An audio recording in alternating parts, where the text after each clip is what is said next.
بسم الله الرحمن الرحيم. وجاءوا على قميصه بدم كذب قال بل سولت لكم انفسكم امرا فصبر جميل والله المستعان على ما تصفون. صدق الله العظيم. கணியத்திற்கும் பெருமதிப்பிற்கும் உரிய பெரியார்களே, தாய்மார்களே, சங்கைக்குரிய சகோதர சகோதரிகளே, எல்லாம் அல்ல அல்லாஹ்வின் நல்லடியார்களே, அல்ஹம்துலில்லாஹ். புனிதமான ரமலானினுடைய 10வது தராவீஹை நிறைவு செய்துவிட்டு இன்று ஓதப்பட்ட வசனங்களில் ஒரு வசனத்தின் விளக்கத்தை கேட்டுக்கொண்டிருக்கிறோம். அல்ஹம்துலில்லாஹ். இன்று சூரத்து ஹூத் என்ற அத்தியாயம் முடிக்கப்பட்டு சூரா யூசுப் என்ற அத்தியாயம் ஆரம்பித்து முடிக்கப்பட்டு அதன் பிறகு சூரத்து ரஅத் என்ற அத்தியாயம் ஆரம்பிக்கப்பட்டிருக்கிறது.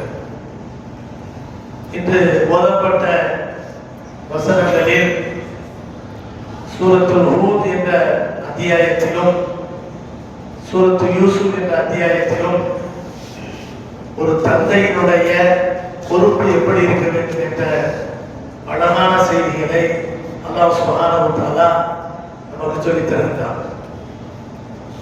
இதுல பிள்ளையை பெற்றால் போதாது, அந்த பிள்ளை செல்வங்களை வளர்க்கும் விதத்தில் வளர்க்க வேண்டும். செல்லம் கொடுப்பது என்பதுதான் பிள்ளைகளை வளர்க்கிற முறை என்று நாம் நினைத்தோமையானால் வருங்காலம் மிக மோசமாக இருக்கும்.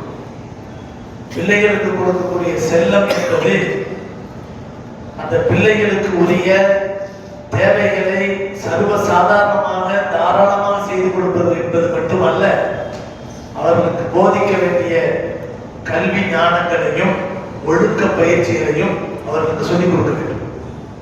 சிறுபிராயத்திலிருந்து அந்த பிள்ளைகளுக்கு நாம் எந்த அளவிற்கு அக்கறையும் நல்ல அற்புதமான ஒழுக்க பயிற்சியும் கொடுக்கிறோமோ, காலம் போக போக கடைசி வரை நம் கையை பிடித்து நடக்கக்கூடிய பிள்ளைகளாக அவர்கள் மாறுவார். சின்ன பிள்ளை தானே, போக போக சரியாயிரும் சொல்லி அந்த பிள்ளைகளை விட பேச வேண்டிய நேரத்தில் எல்லாம் பேசாம விட்டுட்டு ஒரு 10 வயசுக்கு பிறகு அந்த பிள்ளைகளுக்கு ஒழுக்கத்தை சொல்லிக் கொடுத்தோம்னா நம்முடைய பிள்ளைகள் நம் பிள்ளைகளாக இருக்க மாட்டார்கள். அதனாலதான் நபிகள் நாயகம் ஸல்லல்லாஹு அலைஹி வஸல்லம் அவர்கள் 7 வயதை அடைந்து விட்டால் பிள்ளைகளை தொட சொல்லுங்கள் என்று சொல்ல ஆரம்பிச்சிருக்கோம். அப்பவே சொல்ல ஆரம்பிச்சிருக்கோம். 10 வயது ஆகிவிட்டால் அவர்களை அடித்து சொல்லுங்கள் அப்படின்னு சொல்றாங்க, சொல்றாங்க. அப்போ பெற்றோருடைய பொறுப்புங்கிறது ரொம்ப முக்கியமானது. இன்னைக்கு ஓதப்பட்ட வசனங்கள்ல யாக்கூப் என்ற ஒரு நபி பிள்ளைகளுடைய விஷயத்துல எவ்வளவு ஒரு கட்டுப்பாட்டோடு ஒரு நல்ல ஒரு பொறுப்புணர்வோடு செயல்பட்டார்கள் என்ற விஷயத்தை அல்லாஹ் அழகிய முறையில சொல்லிக்காங்க. நம்மெல்லாம் கற்பனை கூட பண்ணி பார்க்க முடியாது. யாக்கூப் அலைஹிஸ்ஸலாம் நடந்துகிட்ட அந்த முறையை நம்மளால கற்பனை கூட பண்ணி பார்க்க முடியாது. அந்த அளவுக்கு ஒரு பெருந்தன்மையோடு சகிப்புத்தன்மையோடு பொறுப்புணர்வோடு யாக்கூப் அலைஹிஸ்ஸலாம் அவர்கள் நடந்து கொண்டார்கள். அல்லாஹ் குர்ஆன்ல சொல்றான், சூரத்து யூசுப் என்ற அத்தியாயத்தினுடைய ஆரம்பம் முதல் ஒரு குடும்பம்னா எப்படி இருக்கணும் அப்படிங்கிறதுக்கு ரொம்ப அழகான எடுத்துக்காட்டு.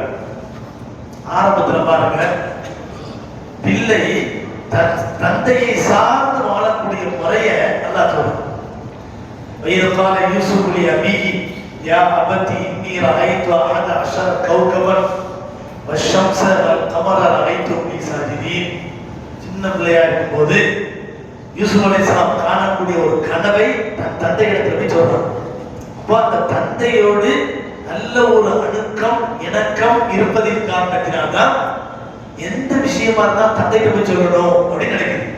ஆனா நம்ம பிள்ளைகளுடைய நிலைமை என்ன, ஒரு 7 வயசு 8 வயசு ஒரு 10 வயசு ஆனதுக்கு பின்னால தாயோடு என்ன செய்வாங்க, ஒன்னா இருப்பாங்க. தந்தைக்கு அவருக்கு மத்தியில ஒரு பெரிய ஒரு டிஸ்டன்ஸ் வந்துடும், ஒரு கேப் வந்துடும், ஒரு இடைவெளி வந்துடும். இருக்கக்கூடாது. எல்லா நாட்களும் நம் பிள்ளை என் தந்தை இப்படிங்கிற ஒரு உறவோடு தான் இருக்க வேண்டும். என்ன விஷயமா இருந்தாலும் என் தந்தை இடத்துல சொன்னா அதுக்கு உள்ள முடிவை என்னுடைய தந்தை சொல்வார் அப்படிங்கிற நிலைமை இருக்கு. என்ன கனவு? அதாவது சூரியனும் சந்திரனும் 11 நட்சத்திரங்களும் பூமிக்கு இறங்கி வந்து யூசுப் அலைஹிஸ்ஸலாம் காலடியில விழுந்து சஜிதா செய்யற மாதிரி கனவு காட்டுறாங்க. இது குர்ஆன் சொல்லுது. இதுக்கான யூசுப் நபி தன் தந்தையிடத்தில் யூசுப் அலைஹிஸ்ஸலாம் சொன்னார்கள், யா அபதி, என் தந்தையே, இன்னி ரஅய்து அஹத அஷர கௌகபன், 11 நட்சத்திரங்களையும், வஷம்ஸ சூரியனையும், வல் கமர சந்திரனையும், ரஅய்து லி சாஜிதீன், இவை அனைத்தும் என் காலடியிலே விழுந்து சஜிதா செய்வதை போன்று நான் கனவு ஒன்று கண்டேன் என்று சொன்னாங்க. தந்தை பாருங்க, தன்னுடைய பிள்ளையுடைய அந்தஸ்தை புரிஞ்சுக்கிறார். சாதாரண ஆள் இல்ல, இந்த பிள்ளை கனவு கண்டிருக்கிறாரு.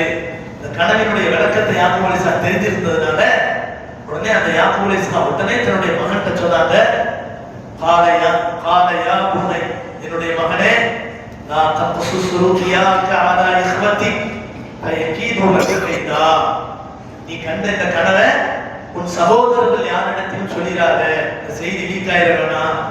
அப்படி சொன்னா பயக்கீது லக கைதா, அவர்கள் இந்த கனவினுடைய விளக்கத்தை ஓரளவு புரிஞ்சுக்கிட்டு வரக்கூடிய காலத்துல நீ வந்து பெரிய அந்தஸ்துக்கு வரப்போறங்கிறத நினைச்சுக்கிட்டு அந்த சகோதரர்களே உனக்கு எதிராக சூழ்ச்சி பண்ணிடுவாங்க. அதனால இது அவங்களுக்கு எல்லாம் சொல்லிடாத அப்படின்னு யாக்கூப் அலைஹிஸ்ஸலாம் செய்றாங்க, சொல்றாங்க. தந்தையினுடைய ஒரு பொறுப்புணர்வு, பிள்ளையின் வருங்கால வளர்ச்சியில் அக்கறை கொண்ட ஒரு அற்புதமான சிந்தனை.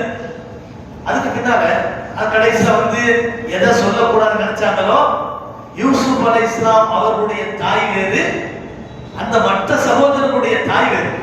யூசுப் மற்றும் புன்யாமின் இந்த 2 பேருடைய தாய் ஒரு தாய், ரஹீலா என்று சொல்லப்படும், ராஹிலான்னு சொல்லுவாங்க. அவர்கள் இறந்ததுக்கு பின்னால அவருடைய சகோதரியை வந்து என்ன செய்யறாங்க, யாக்கூப் அலைஹிஸ்ஸலாம் கல்யாணம் பண்றாங்க. அவர்களுக்கு பிறந்ததுதான் மற்ற பிள்ளைகள், மற்ற சகோதரர்கள் தான். இப்ப இந்த சகோதரர்கள் எல்லாருக்கும் ஒரு தாய் அப்படிங்கிற அடிப்படையில 10 பிள்ளைங்க இருக்கிறாங்க. அந்த புன்யாமினத்தை கழிச்சிட்டு மற்ற 10 பிள்ளைகளும் ஒன்னா இருப்பாங்க. எப்ப பார்த்தாலும் ஒன்னா இருப்பாங்க, எல்லா விஷயத்திலும் ஒன்னா செயல்படுவாங்க. இப்ப இந்த செய்தியை யூசுப் அலைஹிஸ்ஸலாம் தந்தைகிட்ட சொல்ல, தந்தை அதுக்கு விளக்கத்தை சொல்லி தன்னுடைய பிள்ளைக்கு, நீ அந்த கனவை யார்ட்டையும் சொல்லிடாதப்பா, உன்னுடைய அந்தஸ்தை புரிஞ்சுக்கிட்டு அவங்க சூழ்ச்சி பண்ணிடுவாங்கன்னு சொன்ன விஷயத்த அந்த தாய் யூசுப் அலைஹிஸ்ஸலாமுடைய மாற்றான் தாய் என்ன செய்யறாங்க, ரகசியமா ஒட்டுக்கட்டு விட்டு தன்னுடைய பிள்ளைகளுக்கு சொல்றப்பா, யூசுஃபுக்கு பெரிய அந்தஸ்து கிடைக்கும் போதான் உன் வாப்பா பேர் சொல்லிக்கிட்டு இருக்கிறாரு அப்படின்னு என்ன செய்யறாங்க சொல்றாங்க. இதை கேட்டுட்டு அந்த சகோதரர்கள் சூழ்ச்சி பண்ண ஆரம்பிச்சிட்டாங்க. என்ன நடக்கணுமோ நடந்தாலும் தீரும், அதை தடுக்க வேண்டிய ஒரு முயற்சி நம்ம கையில இருக்குன்னு தவிர நடக்கிற விஷயம் நடந்தா தீரும். சூழ்ச்சி பண்றாங்க, கடைசியில கிணத்துல தள்ளிடுறாங்க. கிணத்துல தள்ளிட்டு யூசுப் அலைஹிஸ்ஸலாமுடைய சட்டையை கழட்டி அதுல ஒரு ஆட்டை அறுத்து அதனுடைய ரத்தத்தை வந்து சட்டையில தெளிச்சு என்ன செய்யறாங்க, யாக்கூப் அலைஹிஸ்ஸலாம் கொண்டு வந்து காட்டுறாங்க. காலு வஜாவு அபாஹும் இஷாஇ யபுகுன், 16வது ஆயத்திலிருந்து அல்லாஹ் பேசுறான். வஜாவு அபாஹும் இஷாஇ யபுகுன், ஆடுகளை மேய்ச்சிட்டு காட்டுல இருந்து மாலை நேரத்துல திரும்பி வர்றாங்க. அந்த சகோதரர்கள் எல்லாம் திரும்பி வர்றாங்க, யூசுஃபை காணாக்கிட்டு கொண்டு வர்றாங்க. வந்து சொன்னாங்க, வஜாவு அபாஹும் இஷாஇ யபுகுன், இரவில் திரும்பிய அந்த சகோதரர்கள் எல்லாம் அழுது கொண்டே திரும்பினார்கள் அப்படின்னு அல்லாஹ் சொல்றான். காலு யா அபானா இன்னா தஹபனா நஸ்தபிகு வ தரக்னா யூசுஃப இந்த மதாயினா ஃபஅகலஹு, என்னுடைய தந்தையே, நாங்க வந்து என்ன செஞ்சோம், யூசுஃபை கூட்டிட்டு போனோம், சின்ன பிள்ளை தானே அப்படின்னு சொல்லிட்டு நாங்க என்ன செஞ்சோம், அவரை நம்முடைய பொருட்களை எல்லாம் பாத்துக்கிறதுக்கு சொல்லிட்டு காட்டுக்கு நாங்க ஆடு வைக்க போயிட்டோம். அந்த நேரத்துல பார்த்து இங்க இருந்தோ வந்த ஒரு ஓநாய் யூசுஃபை அடிச்சு சாப்பிட்டு போயிருச்சு அப்படின்னு சொல்லிட்டு வஜாவு அலா கமீசிஹி பிதமின் கதீம், இது 18வது வசனத்துல அல்லாஹ் சொல்றான். வஜாவு அலா கமீசிஹி பிதமின் கதீம், இதுதான் நமக்கு படிப்பினை. அதாவது பிள்ளைகளை பெற்ற தந்தைமார்களுக்கும் தாய்மார்களுக்கும் உள்ள ஒரு அழகான படிப்பினை அல்லாஹ் பேசுறான். வஜாவு அலா கமீசிஹி பிதமின் கதீம், ரத்தம் தோய்ந்த அந்த சட்டையை கொண்டு வந்து தந்தைக்கு முன்னால போட்டு சொன்னாங்க. கால பல் சம்பளத்துல அவர், அதாவது சொல்றாங்க பார்த்தீங்களா, ஓனாய் சாப்பிட்டு போட்டு சொன்னோம்ல, பாருங்க அந்த யூசுஃபுடைய ரத்தம் தோய்ந்த இந்த சட்டையை ஆதாரமா கொண்டு வந்திருக்கிறோம் அப்படின்னு சொன்னாங்க. கொஞ்சம் நடிச்சு பாருங்க, யாரையாவது கடிச்சிட்டு போற ஒரு ஓனாயோ சிங்கமோ நரியோ அல்லது புலியோ சட்டையை கலட்டி வச்சுட்டா போவோம், கொஞ்சமாவது யோசிக்கணும்ல. அதாவது இவன் என்ன செஞ்சிடறான், இவன் சட்டையை கரட்டி அதுல எந்த கிழிசலும் இல்லை, ரத்தத்தை தோய்த்து கொண்டு வந்து பாப்பாட காட்டலாம். பாப்பா புரியாம இருக்குமா? பெரிய நபி, சாதாரண நபி அல்ல, பெரும் நபிமார்களுடைய தொடர்ச்சியின் மூல தந்தை, பனு இஸ்ராயேல் என்ற அறிவார்ந்த சமூகத்தினுடைய ஒரு மூளை தந்தை. அப்படிப்பட்ட ஒரு பெரிய தந்தைக்கு அறிவில்லாம இருக்குமா? நவுதுபில்லா. அறிவில் பூர்த்தி செய்யப்பட்டவர்களை தான் அல்லாஹ் தஆலா நபிமார்களா அனுப்புவான். அதுலயும் யாக்கூப் அலைஹிஸ்ஸலாம் அவ்வளவு பெரிய அறிவாளி. அவன் புரிஞ்சுக்கிறான், இவன் சூழ்ச்சி பண்ணிட்டாங்க. சட்டையை பார்த்தவனே புரிஞ்சுக்கிட்டான். அப்பதான் சொன்னாங்க, ஒரு தந்தையை பாருங்க, ஏன்டா இப்படி பண்ணீங்க பாவிகளா, என் கண்ணு முன்னாலே நிக்காதீங்கடா, போகடா வெளியே, நான் மூத்தானா கூட இந்த படிக்கட்டை என்னுடைய வீட்டு வாசல்ல மிதிக்காதீங்கடா அப்படின்னு சொல்லி இருந்தா அந்த 10 ஆம்பளை பிள்ளையினுடைய நிலைமை என்ன ஆயிருக்கும்? திரும்பிப்பான், மோசமா இருப்பான், எந்த விதமான கவனிப்பாரற்ற மோசமான ஒரு, அதாவது பிள்ளைகளாக மாறி இருப்பாங்க. ஆனா யாக்கூப் அலைஹிஸ்ஸலாம் புரிஞ்சுக்கிறார், இவன் இந்த வயசுல இப்படி பண்ணிட்டானே, வருங்காலத்துல இவனை வந்து நம்ம வீட்டை விட்டு வெளியே அனுப்பிட்டா இவன் மோசமா போயிடுவான், இவனை வந்து கட்டமைப்பு பண்ணி இவனை ஒழுக்க பயிற்சி கொண்டு வந்து உயரிய பண்புகளை இவனுக்கு கொடுக்கிறது நம்ம பொறுப்பு அப்படின்னு நினைக்கிறான். அப்ப சொல்றாங்க, பிள்ளைகளை பார்த்து சொல்றாங்க, காலபன் சம்பளத்திற்கும் அன்புசுக்கும் அமரா, உங்களுடைய ஆன்மா, உங்களுடைய மனோ இச்சை நீங்க இந்த மாதிரி ஒரு காரியத்தை செஞ்சது சரிங்கிற மாதிரி ஆக்கிடுச்சு, அதனால நீங்க செஞ்சிட்டீங்க. பசபுரு ஜமீன், நான் தந்தைங்கிற அடிப்படையில என்னுடைய பிள்ளை இருந்த 10, 11, 12 பிள்ளைகள்லயே யூசுப் அலைஹிஸ்ஸலாம் மேல அவ்வளவு பாசம். காரணம் ரொம்ப அழகு, அவ்வளவு அழகான அந்த பிள்ளை மேல இயல்பா பாசம் வரும்ல. அடுத்தவருடைய பிள்ளை நல்லா அழகா இருந்தாலும் நமக்கு பாசம் வரும். சின்ன பிள்ளைங்க விளையாடிருக்கு பார்த்தா அழகா இருக்குன்னு நம்மள அறியாமலே கண்ணத்துல தட்டிட்டு போவோம். அந்த பிள்ளையை தூக்கி கொஞ்சம் போல இருக்கும். சின்ன பிள்ளைங்க அழகா இருந்தா நம்மள அறியாமலே பாசம் வருமா வராதா? அப்ப சொந்த பிள்ளை, அதுவும் தாய் இல்லாத பிள்ளை, எவ்வளவு பாசத்தை கொட்டி வளர்த்திருப்பான். அந்த பிள்ளை இழந்ததுக்கு பின்னால ஒரு தந்தை என்ற அடிப்படையில என்ன உணர்ச்சி வசப்படணுமோ அந்த உணர்ச்சி வசப்படல. சொல்றாங்க, பசபுரு ஜமீல், நான் அழகான பொறுமையை மேற்கொள்றேன். அல்லாஹுல் முஸ்தஆன் அலா மா தஸிபூன், நீங்க என்னென்ன பொய்யெல்லாம் சொன்னீங்களோ அந்த விஷயத்துல அல்லாஹ்வையே நான் உதவியாக தேடுகிறேன் அப்படின்னு சொல்றாங்க. கடைசியில் என்னாச்சு?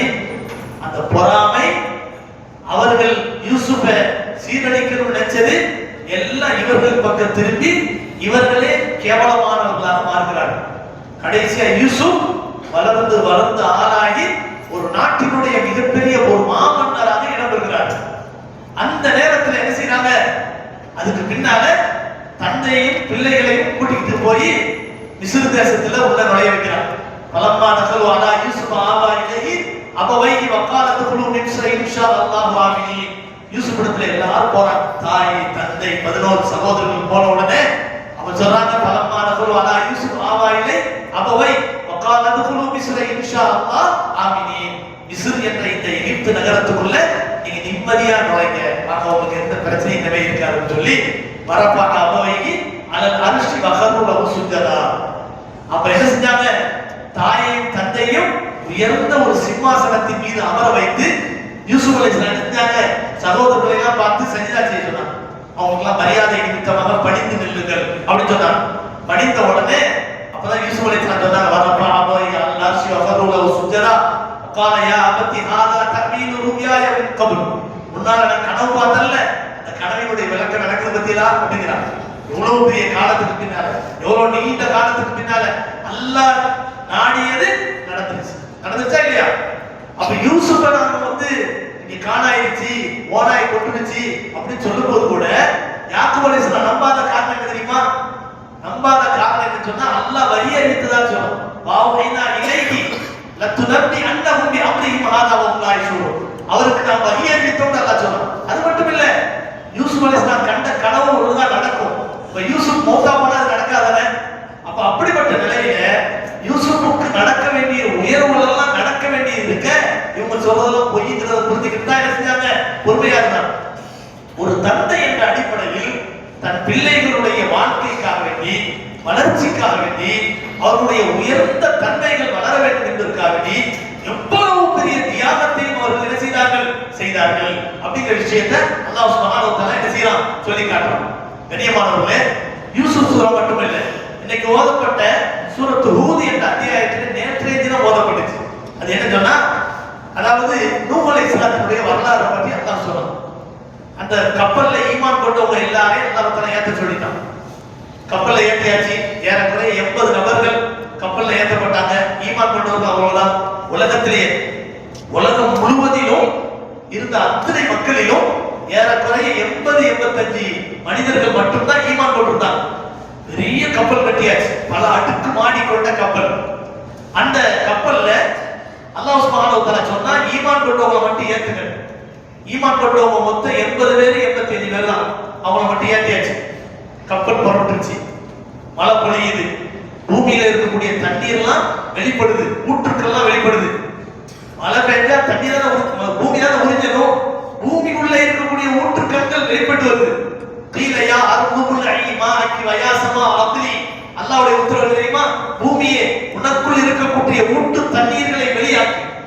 ஆனவே உன்னுடைய தண்ணீரை நீ பொழிந்தவன் அப்படின்னு அல்லாஹ் சொன்னான். வானம் பொழியுது, பூமியும் கொப்பளிக்குது. அடுப்பு எப்படி அடுப்புல நெருப்பு அப்படியே கொழுந்து விட்டு எரியுமோ அந்த மாதிரி கொப்பளித்தது அல்லாஹ் குர்ஆன்ல சொல்றான். இன்னைக்கு ஓதப்பட்ட வசனத்துல அல்லாஹ் நேத்து ஓதப்பட்ட வசனம் சூரத்து ஹூத்ல அல்லாஹ் சொல்லி காட்டுறான். இந்த இடத்துல தண்ணி நிரம்பிக்கிட்டு இருக்குது. நூஹ் அலைஹிஸ்ஸலாத்துக்கு பல ஆம்பளை பிள்ளைங்க, அதுல ஒரே ஒரு ஆம்பளை பிள்ளை மட்டும் ஈமானை ஏத்துக்கிறது. ஈமானை ஏத்துக்கலன்ற உடனே நூஹ் அலைஹிஸ்ஸலாம் சொல்றாங்க, மகனே மகனே நீ வாப்பா. قال سآوي إلى جبل يعصمني من الماء قال لا عاصم اليوم من أمر الله إلا من رحم وحال بينهم الموج فكان من المغرقين. وقيل يا أرض ابلعي ماءك ويا سماء أقلعي وغيض الماء وقضي الأمر واستوت على الجود وقيل بعدا للقوم الظالمين. அப்போ மகனை பார்த்து சொல்றாங்க, மகனே ஏறிக்கப்பா கப்பல்ல, ஈமான் கொண்டிருப்பா, அல்லாஹ் உன்னை காப்பாத்துவான். அதெல்லாம் ஈமான் கொள்ள மாட்டேன். அதெல்லாம் நான் ஒரு இறைவனை ஏத்துக்க மாட்டேன். நான் தண்ணி பெருக பெருக அப்படி மலை உச்சிக்கு போய் நான் எப்படியாவது நான் தப்பிக்கிறேனே தவிர என்னைய தண்ணி எல்லாம் ஒண்ணும் பண்ண முடியாது. அப்படி கடைசியில போய் என்னாச்சு, மலையும் மூழ்கிடுச்சு. அப்ப இவனும் மூழ்கிட்டான். இப்போ இங்க ஒரு பொறுப்புள்ள தந்தை மகனை கடைசி மூச்சு வரை அழைக்கிறார். ஆனா கடைசி வரைக்கும் அவன் ஈமான் கிடைக்கல. கடைசி அல்லாஹ்ட்ட முறையிட்டான். இறைவா, கால ரப்பி இன்னபுனி மின் அஹ்லி வ இன்ன வஅதக்கல் ஹக்கு வ அன்த ஹக்குல் ஹாகிமீன். என் குடும்பத்தாரை காப்பாற்ற நீ சொன்னியல்ல, ஆனா என் மகன் என் கண்ணு முன்னால மௌத்தாக்கிட்டு இருக்கானே அப்படின்னு சொன்னான். ஆனா அல்லாஹ் சொன்னா, எப்ப அவன் ஈமானை ஏத்துக்கலையோ, உன் சொல்ல கேட்கலையோ, அவன் குடும்பத்தை சார்ந்தவன் இல்லை, அவனை பத்தி பேசாத. பேசினா அவ்வளவுதான் அப்படின்னு அல்லாஹ் சொல்லிட்டான். உடனே நூஹ் அலைஹிஸ்ஸலாம் அல்லாஹ்வுடைய கண்டிப்பை பார்த்தோன்னே அல்லாஹ்ட்ட மன்னிப்பு கேட்டாங்க அப்படின்னு அல்லாஹ் சொல்றான். இங்க தந்தையினுடைய போதனையை கேட்காமல் அவன் அழிந்து போனதுக்கு காரணம் என்ன தெரியுமா? முக்கியமான ஒரு கருத்தை கவனிக்கிறது. இதுல முக்கியமான கருத்து என்னன்னு சொன்னா, நூஹ் அலைஹிஸ்ஸலாம் ஒரு நபியா இருந்தாங்க. அவருடைய மனைவி ஈமானை ஏற்றுக்கொள்ளாத அதாவது மோசமான குணமுள்ளவராக இருந்தார். அதனாலதான் கிழமை சூரத்து தஹரீம்ல அல்லாஹ் 10வது வசனத்தில் பேசுறான். தரபல்லாஹு மதலல் லல்லதீன கஃபரு இம்ராஅத்த நூஹ் வம்ராஅத்த லூத். நூஹ் அலைஹிஸ்ஸலாம் லூத் அலைஹிஸ்ஸலாத்துடைய மனைவிமார்கள் காபிர்களாக இருந்தாங்கன்னு அல்லாஹ் பேசுறான். அந்த காலத்துல ஈமானை ஏத்துக்கிறாங்க, மனைவியா வச்சிருக்காங்கிற மாதிரி ஒரு சட்டம் இருந்தது. இப்ப தாயும் தந்தையும் ஒழுக்கம் உள்ளவர்களாக இருந்தாதான் ஒரு பிள்ளையை நம்ம உருவாக்க முடியும். இதுக்கு எடுத்துக்காட்டு தெரியுமா? சூரத்து சாஃபாத் என்ற அத்தியாயத்துல அல்லாஹ் சுப்ஹானஹு வ தஆலா ஒரு அழகான செய்தியை நம்ம இப்ராஹிம் அலைஹிஸ்ஸலாத்துடைய செய்தியை பத்தி சொல்றான். 102வது வசனம் சூரத்து சாஃபாத். லம்மா பலக மாஹு ஸஅய கால யா புனை இன்னி அரா ஃபில் மனாம் அன்னி அதுபக ஃபன்துர் மாதா தரா கால யா அபதி ஃபஅல் மா துமர் சததிதுனி இன்ஷா அல்லாஹ் மினஸ் ஸாபிரின். அதாவது அந்த ஒரு இளம் பருவத்தை அடைந்த போது, யாரு? இஸ்மாயில் அலைஹிஸ்ஸலாம் அடைந்த போது, பலம்மா பலக மாஹு ஸஅய கால யா புனைய, மகனை பார்த்து இப்ராஹிம் அலைஹிஸ்ஸலாம் சொன்னாங்க, இன்னி அரா ஃபில் மனாம் அன்னி அதுபக ஃபன்துர் மாதா தரா, உன்னை அறுத்து குர்பானி கொடுக்குமாறு அல்லாஹ் உத்தரவிட்டதை நான் கனவுல பார்த்தேன். காலையா அபத்தி மகன் சொன்னாரு, அல்லாஹ் சொன்னார்ல, நீங்க அதை செய்யுங்க, என்னை அருங்க, என்னை மௌத்தாக்குங்க, பரவாயில்லை. யா கால யா அபதி ஃபஅல் மா துமர் சத்தஜிதுனி இன்ஷா அல்லாஹ், நான் பொறுமையா இருக்கிறது நீங்க பாப்பீங்க அப்படின்னு சொன்னாங்க. இங்க பாருங்க, நூஹ் அலைஹிஸ்ஸலாத்துடைய மனைவி சரியில்லாதனால ஒரு பிள்ளையை நேர்வழிக்கு கொண்டு வர முடியல, ஒரு பிள்ளையை நேர்வழிக்கு கொண்டு வர முடியல. ஆனா இப்ராஹிம் அலைஹிஸ்ஸலாத்துடைய மனைவி முழுக்க முழுக்க அல்லாஹ்வுக்கு வழிபட்டவர்களாக இருந்தது காரணத்தினால், யாரும் இல்லாத தனி இடமாக இருந்த மக்கா நகரத்துல எந்த உயிரினமும் எந்த செடி கொடிகளும் ஆள் அரவம் இல்லாத ஒரு இடத்துல கொண்டு போய் விடுங்க சொன்ன உடனே இப்ராஹிம் அலைஹிஸ்ஸலாம் ஹாஜரா அலைஹிஸ்ஸலாம் அவர்களையும் அவருடைய மகன் யாரு இஸ்மாயில் அலைஹிஸ்ஸலாம் அவர்களையும் பச்சில குழந்தையா இருக்கும் கொண்டு போய் விடுறாங்க. திரும்ப போது பல காலங்களுக்கு 86 வயசுக்கு பிறகு பிறந்த ஒரு குழந்தைய தன்னுடைய மனைவியை கொண்டு போய் விடும்போது அவருடைய மனோநிலை எப்படி இருக்கும்? அப்ப விட்டுட்டு திரும்புறாங்க. மனைவி கேட்கிறாங்க, என்ன அருமை கணவரை எங்க போறீங்க கேட்கிறாங்க. ஒண்ணுமே பேச முடியல, பேசினா அழுவ வந்துடும், பேசாம போறாங்க, கேட்டுக்கிட்டே போறாங்க. தனியா விட்டுட்டு போறீங்களே, நாங்க யார் எங்களை பார்த்துக்குவா? எங்களுக்கு உணவு தண்ணீர் ஒண்ணுமே இல்லையே, பையனவே ஒரு பேச்சு பழம் தண்ணி மட்டும் கொடுத்துட்டு போயிருக்கீங்க, இது முடிஞ்சு போச்சா நான் என்ன செய்வோம், எதுக்காக எங்களை தனியா விட்டு போறீங்க கேட்டுட்டே போறாங்க. அப்போ இப்ராஹிம் அலைஹிஸ்ஸலாத்தை பார்த்து ஹாஜரா அலைஹிஸ்ஸலாம் பதில் சொல்லலன்ற உடனே கேட்கிறாங்க, இது அல்லாஹ்வுடைய உத்தரவா கேட்டாங்க. ஆமா தலையாட்டுறாங்க. சொன்ன உடனே ஹாஜரா அலைஹிஸ்ஸலாம் எவ்வளவு அற்புதமான மனைவியா இருந்தாங்க பார்த்தீங்களா? அவங்க சொன்னாங்க, அல்லாஹ்வுடைய உத்தரவு இதுவென்றால் அந்த அல்லாஹ் எங்களை பாதுகாப்பான், நீங்க தைரியமா போயிட்டு வாங்க. கடைசியா அந்த மலையை தாண்டி இப்ராஹிம் அலைஹிஸ்ஸலாம் துஆ கேட்ட அந்த வரிசை அல்லாஹ் குர்ஆன்ல அற்புதமான முறையில சொல்லி காட்டுறான். அழுது அழுது கண்ணீர் வடித்து அல்லாஹ்ட்ட துஆ கேட்டாங்க. அப்போ கடைசியா என்னாச்சு?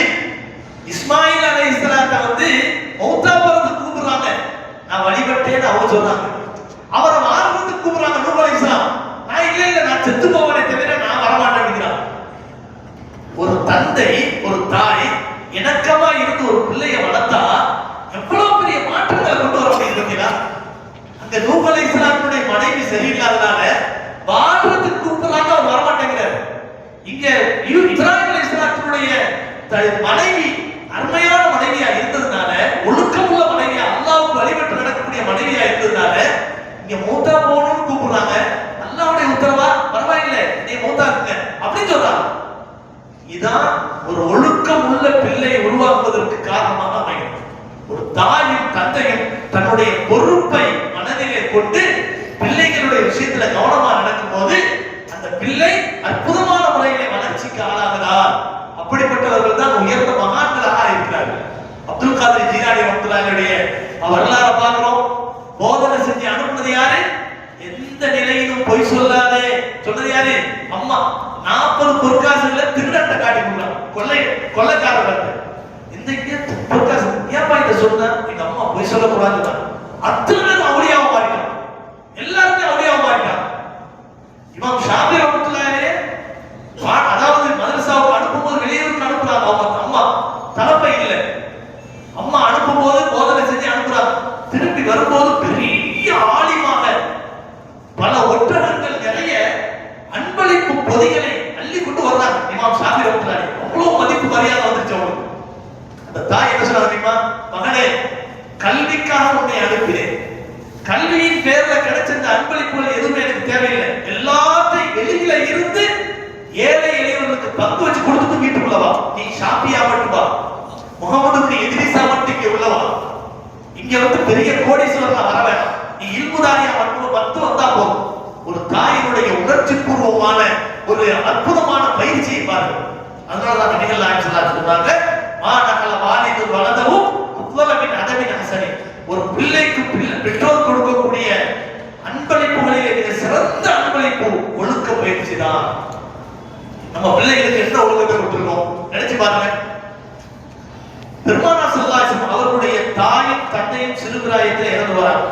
இன்னும் சொல்ல போனா தந்தை நபி பிறக்கிறதுக்கு முன்னாலே மூத்த போயிறாரு, தாய் 6 வயசுல மூத்த போறாங்க. இந்த நேரத்தில் அவங்க வளர்த்தவங்க யாரு? அப்துல் முத்தலிப். அப்துல் முத்தலிப் நபி அவர்களுடைய 8 வயசு ஆகும் போது அப்துல் முத்தலிப் சக்கராத்துல படுத்திருக்கிறாங்க, முடியாம படுத்திருக்கிறாங்க. கட்டிலுக்கு பின்னால நின்றுட்டு நபி அவர்கள் தேடி தேடி அழுகுறான். இனிமே என்னை யார் பாதுகாப்பாங்கிற மாதிரி நினைச்சு அழுகுறான். அந்த நேரத்துல தான் அப்துல் முத்தலிப் என்ன செய்யறாங்க, ஸல்லல்லாஹு பெரிய தந்தைமார்களை எல்லாம் கூப்பிடுறான். கூப்பிட்டு முகமதுக்கு பின்னால யாரும் என்னுடைய மகனை பேரனை கண்கலங்க வச்சிடக்கூடாது, எனக்கு பின்னால கண்கலங்காம என்னுடைய பேரனை வளர்க்கறதுக்கு பொறுப்பாளியா அப்படின்னு கேட்கிறான். அவ்வளவு சொல்றாரு, நான் வளர்க்கிறேன் அப்படிங்கிறார். உண்மையிலே அவர் நல்ல ஒரு அன்பானவளா தான் இருந்தார். ஆனா அப்துல் முத்தலிப் என்ன சொன்னார் தெரியுமா, எடுத்த உடனே முன்கோபியா நீ இருப்ப, என் பிள்ளை நீ அடிச்சிருவா, இருக்காது, தந்தை இல்லாத பிள்ளை, தாய் இல்லாத பிள்ளை, எனக்கு பின்னால நீ அந்த பிள்ளையினுடைய ஏதாவது ஒரு காரியத்தினால் நீ அடிச்சிட்டா என்னால தாங்க முடியாது, நீ சரி வர மாட்ட அப்படிங்கிறார். அந்த நேரத்துலதான் அபூ தாலிப் சொல்றாங்க, நான் வளர்க்கிறேன் அப்படின்னு. அபூ தாலிபுக்கும் நபிக்கும் ஒரு நெருக்கம் இருந்தது. என்னன்னு சொன்னா, எப்படி நம்ம வந்து யாக்கூப் அலைஹிஸ்ஸலாத்துக்கு பிள்ளைகள் பல பேருக்கு யூசுப் அலைஹிஸ்ஸலாம் புண்ணியாவிற்கு ஒரு தாய், மற்றவங்களுக்கு வேற தாய் சொன்னமோ, அபூ தாலிப் மற்றும் அப்துல்லா அவருடைய தாய் ஒன்று. அதனால இவங்க வந்து சொந்த பெரிய தந்தை. அதனால ஆனா இன்னொன்னு என்ன சொன்னா, அபூ தாலிப்ட இயல்பாவே ரொம்ப கனிவான நல்ல ஒரு பண்பு, இரக்க குணம், அதே போல அரவணைத்து போகக்கூடிய நல்ல பண்பெல்லாம் அவர்கிட்ட இருந்தது. அதனால அப்துல் முத்தலிபுக்கு அடுத்து மக்கா நகரத்துல ஒரு தலைவரா வந்தார். எல்லா தகுதிகளுக்கும் உள்ள தகுதி, ஒரு உயர்ந்த மனிதன். இந்த நேரத்துல ஸல்லல்லாஹு அலைஹி வஸல்லம் அவர்களை நான் வளர்க்கிறேன்னு சொன்ன உடனே நீதான் சரியான ஆள் அப்படின்னு சொல்லி, அந்த உடல் நலம் சரியில்லாமல் படுத்த படுக்கையாக இருக்கும் போதும் தன் பொறுப்பை நினைத்து மனதிலே கொண்டு ஒரு சிறந்த வளர்ப்பாளரை தேர்ந்தெடுத்து நபியை ஒப்படைத்ததின் காரணத்தினால் எல்லா வகையிலும் நபி அவர்கள் சிறந்த மாமனிதராக இருக்கிறார். இல்லாட்டியாலும் அப்படிதான் வந்திருப்பாங்க. ஆனா இது நமக்கெல்லாம் ஒரு பெரிய ஒரு பாடம், சிறந்த ஒரு பயிற்சியாளர் நம்முடைய வாழ்க்கையில கிடைச்சிட்டா உண்மையிலே நாமெல்லாம் பெரிய பாக்கியசாலி. இப்ராஹிம் அலைஹிஸ்ஸலாம் என்ன செய்யறாங்கன்னு சொன்னா, சின்ன பிள்ளையா இருக்கும் போது இஸ்மாயில் அலைஹிஸ்ஸலாத்தையும் ஆதலாளத்தை கொண்டு வந்து விட்டுட்டாங்கல்ல, அதுக்கப்புறம் ஒரு வாலிப பருவத்தில் இருக்கும் போது இப்ராஹிம் இஸ்மாயில் அலைஹிஸ்ஸலாத்தை பார்த்துட்டுதான் போறான். கல்யாணம் எல்லாம் பண்ணியாச்சு, வாலிபர் ஆகி பெரிய ஆள் ஆயிட்டாங்க, கல்யாணம் எல்லாம் பண்ணியாச்சு. அந்த நேரத்துல இஸ்மாயில் அலைஹிஸ்ஸலாத்தை பார்த்துட்டு போறான். பல, அதாவது ஆயிரக்கணக்கான கிலோமீட்டர் தூரம் அங்கிருந்து வந்து மக்காவை வந்து பாக்குறாங்க. அந்த நேரத்துல பார்த்து தந்தி அடிக்க முடியாது, மெசேஜ் பண்ண முடியாது, போன் பண்ண முடியாது, சொல்ல தந்தை நான் வர்றப்பா கொஞ்சம் வீட்டுல வெயிட் பண்ணலாம் சொல்ல முடியாது. வந்து பாக்குறாங்க, அணங்கார் என்ன செஞ்சாரு, வேட்டைக்கு போயிட்டாரு, காட்டுக்கு குடும்பத்துக்காக வேட்டையாடுறதுக்காக போயிட்டாரு. இந்த நேரத்துல வந்து பார்த்தாங்க, அவங்களுடைய மனைவி தான் வீட்டுல இருந்தாங்க. வீட்டுல போய் இந்த மாதிரி நான் வெளியூர்ல இருந்து வந்திருக்கிறேன், மாமனாரும் சொல்லல, மாமனாரும் சொல்லாம நான் ஒரு பெரியவர், நான் வீட்டுக்கு வந்திருக்கிறேன் அப்படின்ற உடனே, அந்த காலத்துல விருந்தோம்பல்ங்கிறது எல்லாருக்கும் பொதுவா இருந்தது. லாட்ஜி இல்ல அல்லது வேற எதுவும் வந்து சாப்பாடுக்காக வேண்டிய ஹோட்டல்லாம் இருக்காது. அதனால வந்து யாராவது விருந்து கொடுப்பாங்க.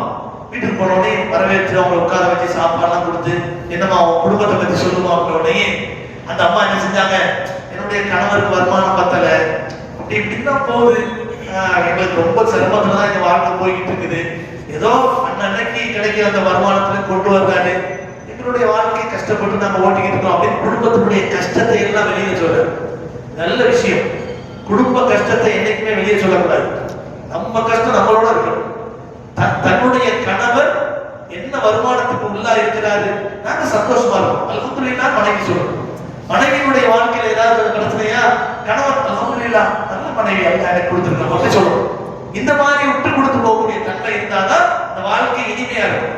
இந்த நிலைமையில இப்ராஹிம் பார்த்தாங்க, நம்ம மகனுக்கு சரியான மனைவி இல்லை, குடும்ப பிரச்சனை எல்லாம் வெளியே போகுது, நான் இன்னொரு ஆளா இருந்தா என்னட்டே அந்த செய்தி சொல்லிதானே இருப்பாங்க, மாமனாருக்கே தெரியாது, அப்படி இருந்து யாரும் நினைச்சுக்கிட்டு என்ன சொல்றாங்க அப்படின்னு சொல்லி, சரிமா நான் கிளம்புறேன்.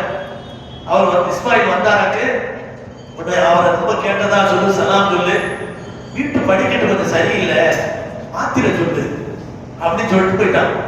போன பிறகு இஸ்மாயில் தான் வந்தாங்க. யாரோ வந்த மாதிரி ஒரு மாற்றம் தெரியுது வீட்டுல, யாரோ வந்தாங்க முக்கியம், யாரோ ஒரு பெரியவர் வந்தாரு, ரொம்ப சீனத்தா இருந்தாரு, பார்க்கறதுக்கு ரொம்ப ஒளியா இருந்தாரு, அதனால வீட்டுக்கு கூப்பிட்டு விருந்தெல்லாம் கொடுத்தேன், பேசிட்டு இருந்தேன் அப்படின்னு. வேற ஏதாவது சொன்னாங்களா, அவங்க புரிஞ்சுக்கிட்டாங்க, மகன் தன்னுடைய தந்தை தான் வந்துட்டாங்க, ஏதாவது சொன்னாங்களா, வீட்டு படிக்கட்டு சரியில்லை அப்படின்னு சொன்னாங்க. ஆனா வீட்டு படிக்கட்டுலாம் நல்லா தான் இருக்கு, எதுக்கு சொல்லிட்டு போனான்னு தெரியல, ஏதோ சொன்னாரு பெரியவர், அதனால உங்கள்கிட்ட சொன்னேன். வீட்டு படிக்கட்டா யார் தெரியுமா, நீ தான். என்னப்பா சொன்ன என்னைய பத்தி, இந்த மாதிரி எல்லாம் சொன்னேன், பத்தியா என்னடமோ சொல்ல, நீ தகுதியான மனைவி இல்லைன்னு சொல்லிட்டு போயிருக்கிறாங்க அப்படின்னு சொல்லிட்டு இஸ்மாயில் அலைஹிஸ்ஸலாம் அந்த மனைவியை கலட்டி விட்டுட்டு இன்னொரு கல்யாணம் பண்றாங்க. கல்யாணம் பண்ணதுக்கு பின்னால் சில வருடங்களுக்கு பிறகு இப்ராஹிம் அலைஹிஸ்ஸலாம் திருப்பி வர்றாங்க. அங்க பாக்குறாங்க, அந்த மனைவி சொல்றான், உங்க வாழ்க்கையெல்லாம் எப்படிமா இருக்குன்னு. அல்ஹம்துலில்லாஹ் நாங்க ரொம்ப சந்தோஷமா இருக்கோம். என் கணவனுக்கு வருமானம் போதவில்லை என்றால் அவருடைய அன்புல நான் ரொம்ப நல்லா இருக்கிறேன். வருமானம் 10,000 சொன்னா என் கணவன் என் மேல வச்சிருக்கக்கூடிய பாசத்துல நான் ரொம்ப நிரப்பமான உள்ளத்தோட வாழ்ந்துட்டு இருக்கோம் அப்படின்னு ரொம்ப மகிழ்ச்சியா சொல்லலாம். அப்ப அவங்க போகும்போது சொல்லிட்டு போனாங்க, மாதிரி ஒருத்தர் வந்தாரு, வீட்டு படிக்க நல்லா இருக்குது, இதையே நீ வந்து கண்டினியூ பண்ணு சொல்லிட்டு போனாங்க அப்படின்னு சொல்லிட்டு சொல்லுறது. ஒரு தந்தையினுடைய ஒரு கண்ணோட்டம், ஒரு மகன் எவ்வளவு பெரிய ஆதாயி இன்னொரு குடும்பத்துக்கு வந்துட்டாலும் அந்த மகனுடைய குடும்பத்து மேல அக்கறை வைக்கிறாங்க பார்த்தீங்களா, இதான் ஒரு தந்தையினுடைய ஒரு பொறுப்பாக இருக்க வேண்டும். எனவேதான் நபிகள் நாயகம் ஸல்லல்லாஹு அலைஹி வஸல்லம் சொல்றார்கள், குல்லுக்கும் ராஇ வ குல்லுக்கும் மஸ்ஊலுன் அன் ரஇயத்திஹி. உங்களிலே ஒவ்வொருவரும் பொறுப்பாளிகளாக இருக்கிறீர்கள், உங்களுடைய பொறுப்புகளை பற்றி விசாரிக்கப்படுவீர்கள். வர்ரஜுலு ராஇ, ஒவ்வொரு ஆண் மகனும் அவனுடைய குடும்பத்துக்கு என்ன செலவழித்தான், எப்படி பராமரித்தான் என்பதை கேட்கப்படுவான். ஒவ்வொரு தாயும் அந்த குடும்பத்தினுடைய பிள்ளைகளை எப்படி ஒழுக்க பயிற்சிப்படுத்தினார் என்று கேட்கப்படுவார் என்று நபிகள் நாயகம் ஸல்லல்லாஹு அலைஹி வஸல்லம் சொல்லியிருக்கிறார். அல்லாஹ் தஆலா குர்ஆன்ல, அதாவது அம் குன்தும் ஷுஹதா இத ஹதர யாக்கூப் அல் மௌத், யாக்கூப் அலைஹிஸ்ஸலாம் தன்னுடைய பிள்ளைகளை மௌத் நேரத்துல கூப்பிட்டு உபதேசம் பண்ணாங்க. அல்லாஹ் ஒருத்தனை தான் நீங்க வணங்கணும், அவனுக்கு இணை வைக்க கூடாது அப்படிங்கிற உபதேசம் பண்ணாங்கங்கிற விஷயத்தை அல்லாஹ் குர்ஆன்ல சொல்லி காட்டுறான். சூரத்துல் பக்ராவுல 133வது வசனத்துல அல்லாஹ் பேசுறான். இப்படி ஒரு பிள்ளையை பெற்றால் போதாது, அவர்களை வளர்க்கிற பொறுப்பில் உண்மையான எண்ணத்தோடு வளர்க்க வேண்டும். ஒழுக்கமுள்ள உயர்ந்த மாமனிதர்களாக அவர்களை உருவாக்குவதனுடைய பங்களிப்பு ஒரு தாய்க்கும் தந்தைக்கும் தான் இருக்கிறது என்பதை குர்ஆன் பரவலாக பல இடங்களிலே பேசுகிறது. அதிலே ஒரு விஷயம்தான், யாக்கூப் அலைஹிஸ்ஸலாம் அந்த பிள்ளைகள் செஞ்ச ஒரு மாபெரும் பாவத்தை, கொடூரமான காரியத்தை மனதிலே கொண்டு அவர்களை கண்ணில் முழிக்காத அளவுக்கு விரட்டக்கூடிய சூழ்நிலை இருந்தும் அழகிய பொறுமையோடு அவர்கள் இருந்ததற்கான காரணம், அந்த குடும்பம் சீரழிந்திடக்கூடாது, அந்த பிள்ளைகளுடைய ஒழுக்கம் கேடுகட்டு போயிடக்கூடாது, அவர்களை சரியான முறையில பண்படுத்தணுங்கிற ஒரு உயர்ந்த எண்ணத்தோடு தான் பெரும் தியாகத்தை செய்தார்கள் என்பதை குர்ஆன் நமக்கு சொல்லி காட்டுகிறது. அப்படிப்பட்ட ஒரு உயர்ந்த எண்ணம் நாம் ஒவ்வொருவருக்கும் வர வேண்டும். நாமும் நம்முடைய குடும்பமும் சொர்க்கத்தில் ஒன்றாக இருக்க வேண்டும் என்றால் நாம் அல்லாஹ்வை புரிந்தது போல அல்லாஹ்வை புரியக்கூடிய மக்களை நாம் உருவாக்க வேண்டும். நாம் அல்லாஹ்வுக்கு வழிபடுவதை போல அல்லாஹ்வுக்கு வழிபடக்கூடிய பிள்ளைகளை உருவாக்க வேண்டும். யா அய்யுஹல்லதீன ஆமனூ கூ அன்ஃபுஸக்கும் வ அஹ்லீக்கும் நாரா, விசுவாசிகளே, உங்களையும் உங்கள் பிள்ளைகளையும் குடும்பத்தாரையும் நரக நெருப்பை விட்டு நீங்கள் பாதுகாத்துக் கொள்ளுங்கள் என்ற அற்புதமான குர்ஆனுடைய வைர வரிகளை நம்முடைய மனதிலே பதிய வைக்க வேண்டும். அல்லாஹ் நம் அனைவருக்கும் அருள் புரிவானாக. வாகிர் தஅவானா அல்ஹம்துலில்லாஹி ரப்பில் ஆலமீன். அஸ்ஸலாமு அலைக்கும் வ ரஹ்மத்துல்லாஹி வ பரகாத்துஹு. அல்ஹம்துலில்லாஹி ரப்பில் ஆலமீன். அல்லாஹ்